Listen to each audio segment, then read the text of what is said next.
রেখা দিয়েছি, সবাই তাকেও রেখা দিয়েছি, এটা ছি দিচ্ছি আমি,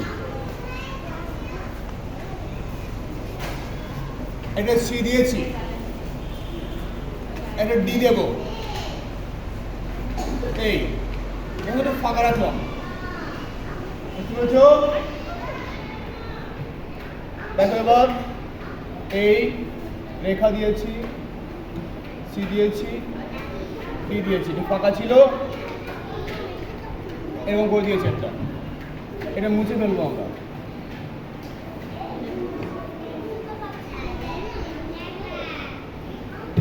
মুছে ফেলার পরে এখানে একটা গোটা আসবে,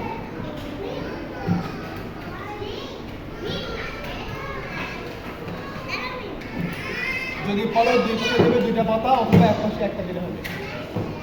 এই পাতাটা হচ্ছে একটু বাঁকাটারা, আম পাতা লম্বা হয় তো এই জন্য এরকম ভাগ ভাগ করে এই গোটা সহজে আম হয়ে গেল। আমরা পাতার শিরা উপশিরা দিয়ে দেবো,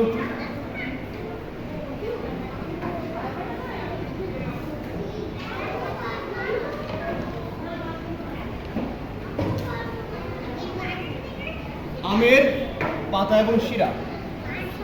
রংটা বলি আমি, সবাই শুনে নাও। আমরা সম্পূর্ণ কাঁচা আম বা সম্পূর্ণ পাকা আম আঁকবো না, কাঁচা পাকা দিলে ভালো লাগে। তাহলে আমরা তিনটা ভাগ করে দেবো, এই একটা ভাগ, এই একটা ভাগ আর একটা ভাগ।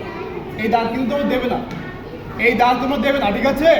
এমনি হালকা এরিয়া করে দেবে, এটা হালকা সবুজ দেবে, এই জায়গাটা লাইট গ্রিন, লাইট গ্রিন। এখানে দেবে হচ্ছে গিয়ে ইয়েলো, মিডল পয়েন্টে দেবে হচ্ছে ইয়েলো, এখানে দেবে হচ্ছে অরেঞ্জ। অরেঞ্জ আর ইয়েলো মিলে গেল একটু ঘষে ঘষে, আর ইয়েলো আর লাইট গ্রিনটা মিলে গেল একটু ঘষে ঘষে।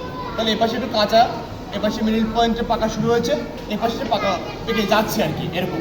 তোমরা এই রংটা এই উপর থেকে নিচ দিক করতে পারো। যদি এখানে গ্রিন দাও, যে তোমরা এখানে গ্রিন দিলে লাইট গ্রিন, এভাবে এভাবে দিলে ইয়েলো, আর এভাবে দিলে অরেঞ্জ, সেটাও হয়।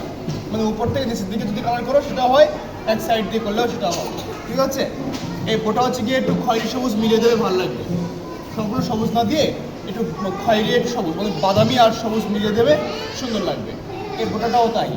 আর পাতা রং করার সময় মাথায় রাখতে হবে কি, যে আমরা এই যে পাতার 3 ভাগে 2 ভাগ বা অর্ধেকের মতো আমরা দেবো হচ্ছে গাঢ় সবুজ, মানে গ্রিন গ্রিন, আর এদিকে দেবো হচ্ছে লাইট গ্রিন বা ইয়েলো গ্রিন।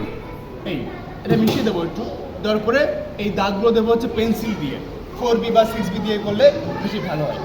আর যদি তোমার ডায়মন্ড কালার ইউজ করো, তাহলে ডায়মন্ডের কালার গাঢ় নীল দিয়ে এই দাগগুলো দিয়ে দেবে, তাহলে সুন্দর লাগবে। তাহলে এদিকে গাঢ় সবুজ দেবে, এদিকে লাইট সবুজ মানে হালকা সবুজ দেবে, তারপর শিরাগুলো এই গাঢ় নীল দিয়ে এঁকে দেবে অথবা পেন্সিল দিয়ে এঁকে দেবে, ঠিক আছে? তারপরে এই আমটা একটু আউটলাইন করে দেবে, রং করার পরে পাশ দিয়ে পেন্সিল দিয়ে আউটলাইন করে দেবে, তাহলে সুন্দর লাগবে, দেখতে ভালো লাগবে, ফ্রেশ লাগবে। ওকে, থ্যাংক ইউ। তাহলে আমরা প্রত্যেকে এখন আম আঁকবো।